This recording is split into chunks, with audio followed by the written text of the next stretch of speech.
କଥା ସୁପ୍ରିମକୋର୍ଟ ଗୋଟେ ଅର୍ଡ଼ର ବର୍ତ୍ତମାନ ତ ଦେଇଛନ୍ତି।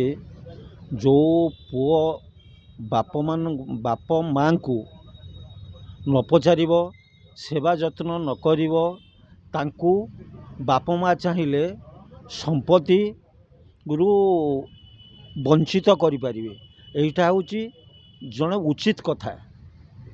ଆଉ ଯେଉଁ କଥା କହୁଛନ୍ତି ବାପ ମା ଚାହିଁଲେ ଅନ୍ୟ ପୁଅ ନାଁରେ ରଖିବା ପାଇଁ, ଯଦି ଦୁଇ ତିନିଟା ପୁଅ ଅଛନ୍ତି ତା ଭିତରେ ଯଦି କେହି ବାପ ମାଆକୁ ନ ପଚାରିଲା ଏବଂ ବିଶୃଙ୍ଖଳିତ ଆଚରଣ କଲା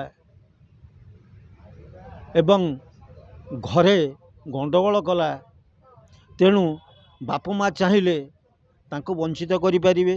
କିନ୍ତୁ ନିଜେ ବାପ ମା କୌଣସି ପୁଅକୁ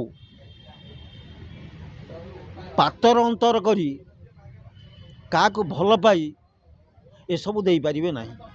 ଆମର ନିୟମ ନାହିଁ ଏକାଧିକ ବିବାହ କରିବା ପାଇଁ। ପ୍ରଥମ ଯଦି ବିବାହ କରିଥିବ, ଯଦି ସ୍ତ୍ରୀ ମରିଗଲା ତାହେଲେ ସେ ଦ୍ୱିତୀୟ ବିବାହ କରିପାରିବ। ଯଦି ତାଙ୍କର ଛାଡ଼ପତ୍ର ହେଲା ତାହେଲେ ବିବାହ କରିପାରିବ। ଗୋଟିଏ ସ୍ତ୍ରୀ ଥାଉ ଥାଉ ଅନ୍ୟ ସ୍ତ୍ରୀ କି ବିବାହ କରିପାରିବ ନାହିଁ। ଯଦି ସେ ଗୁପ୍ତରେ ବିବାହ କରିଥାଏ ତାହେଲେ ସେ ଆଇନ ଅନୁଯାୟୀ ଦଣ୍ଡନୀୟ। ଏସବୁ ସରକାର ଚାହିଁଲେ କରିପାରିବେ। ଯଦି ଏକାଧିକ ସ୍ତ୍ରୀ, ଗୋଟିଏ ଯଦି ବିନା ସ୍ତ୍ରୀର ଅନୁମୋଦନରେ ସମ୍ମତି ବିନା ଦ୍ୱିତୀୟ ବିବାହ ହୋଇପାରିବ ନାହିଁ। ଯଦି ଦ୍ୱିତୀୟ ବିବାହ ହେଲା, ଦରକାର ପଡ଼ିଲେ ସେଇଠାରେ ହିଁ ବେଦୀ ଉପରେ ଆରେଷ୍ଟ ହୋଇପାରିବ ବର, ଏବଂ କନ୍ୟା ବି ଆବଶ୍ୟକ ସ୍ଥଳେ ଯଦି କିଛି ଲଭ୍ ମ୍ୟାରେଜ୍ ଥାଏ, କନ୍ୟା ବି ଆରେଷ୍ଟ ହୋଇପାରିବ। କିନ୍ତୁ ଯଦି ଏକାଧିକ ସ୍ତ୍ରୀ ଅନୁମୋଦନ କ୍ରମେ ଯଦି ଥାଆନ୍ତି ତାହେଲେ ସେ ବାପ ହେଉ ବା ମା ହେଉ କିମ୍ବା ଉଭୟ ହେଉ କିମ୍ବା ବାପ ହେଉ, ସିଏ ନ୍ୟାୟିତ ଭାବରେ ଯେତେବେଳେ କୌଣସି ସମ୍ପତ୍ତି ଅନ୍ୟାନ୍ୟ କରିବେ ତାହେଲେ ସେଠାରେ ଥିବା ସମସ୍ତ ପୁଅ ଝିଅମାନଙ୍କୁ ମାନେ ସମାନ ଦୃଷ୍ଟିରେ ଦେଖିକି କରିବେ। ଯଦି ସିଏ ନ କରନ୍ତି ତାହେଲେ ତାହା ମଧ୍ୟ ଅପରାଧିକ ହେବ। ଏକରେ ପିତୃତ୍ୱର ଅବମାନନା ଏବଂ ତାହା ବି ଦଣ୍ଡନୀୟ। ସେ ବଞ୍ଚିତ ହେବ। ଯଦି ସେ ଅଦାଲତକୁ ଯାଆନ୍ତି ତାହେଲେ ଅଦାଲତ ଯାହା ନିଷ୍ପତ୍ତି ନେବ। ଆଉ ଯଦି ବଞ୍ଚିଥିଲା ଅବସ୍ଥାରେ ବାପା ଗୋଟିଏ ପୁଅ ନାଁରେ ଜମି କିଣିକି କରିଥାଏ ତାହେଲେ ସେ ପୁଅ କହିବ ମୁଁ କିଣିଛି, ତେଣୁ ସେ ବାବଦରେ କିଛି କରିହେବ ନାହିଁ।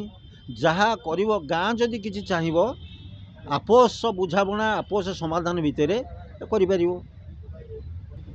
ଏଇଟା ଠିକ୍ ନୁହେଁ। ସମାଧାନ ଯେଉଁଠି ନ ହୋଇପାରୁଛି ସେ ଝଗଡ଼ା ହେଉଛି। କେବଳ ସବୁ ଲାଗି ତ ସମ୍ପତ୍ତି ଏବଂ ଧନର ଲୋଭ। ତେଣୁ ତା ପୂର୍ବରୁ ସବୁ ଯଦି ଆମର ବ୍ୟାଙ୍କର ଯେଉଁ ନିୟମ ଅଛି, ଧର ଗୋଟେ ପାସବୁକ୍ରେ କିମ୍ବା ଫିକ୍ସରେ ଯେଉଁ ସମ୍ପତ୍ତି କିମ୍ବା ଧନ ରହିଛି କି ଟଙ୍କା ରହିଛି, ତାର ନୋମିନି ଯିଏ ଥିବ ସିଏ ହିଁ ତାର ପ୍ରାପ୍ୟ ହିସାବରେ ପାଇବ। ଯଦି ନୋମିନି ନଥାଏ, ନର୍ମାଲ ଥାଏ, ତାହେଲେ ଉତ୍ତରାଧିକାରୀ ଲିଗାଲ୍ ହେୟାର ସାର୍ଟିଫିକେଟ୍ ବାହାର କରିକି, ଯେଉଁଟା ଇଂଲିଶରେ କହୁଛନ୍ତି ଲିଗାଲ୍ ହେୟାର ସାର୍ଟିଫିକେଟ୍, ସେ ସାର୍ଟିଫିକେଟ୍ ବାହାର କରିକି ଯେତେ ଜଣ ପୁଅ ଅଛନ୍ତି ସେ ବାଣ୍ଟିକି ନେବେ। ଯଦି ଅବିବାହିତ ଝିଅ ଥାଏ ମଧ୍ୟ ତା ପାଇଁ ମଧ୍ୟ ବ୍ୟବସ୍ଥା କରାଯିବ। ବର୍ତ୍ତମାନ ଯେଉଁ ପାରିବାରିକ ସମସ୍ୟା ଦେଖାଦେଉଛି ତା ଉପରେ ଗୋଟେ ନିର୍ଦ୍ଦିଷ୍ଟ ଆଇନ ଆଣି ବିଲ୍ରେ ପରିଣତ କରିବା ଉଚିତ। ତା ସହିତ ଯେଉଁମାନେ ଭୂମିହୀନ ସେମାନଙ୍କୁ ତୁରନ୍ତ ଚିହ୍ନଟ କରି ତାଙ୍କୁ ଭୂମିପଟ୍ଟା ଦେବା ନ୍ୟାୟ ହେବ। हेलो +2 एग्जामिनीज आईएएस ऑफिसर हेबाकु चाहंती कि तेबे टीएससी गुरुकुल जोग दियंतु। +3 टीचिंग सह बाजीराव आईएएस एकेडमी द्वारा कोचिंग पांतु। कॉल 9438782020।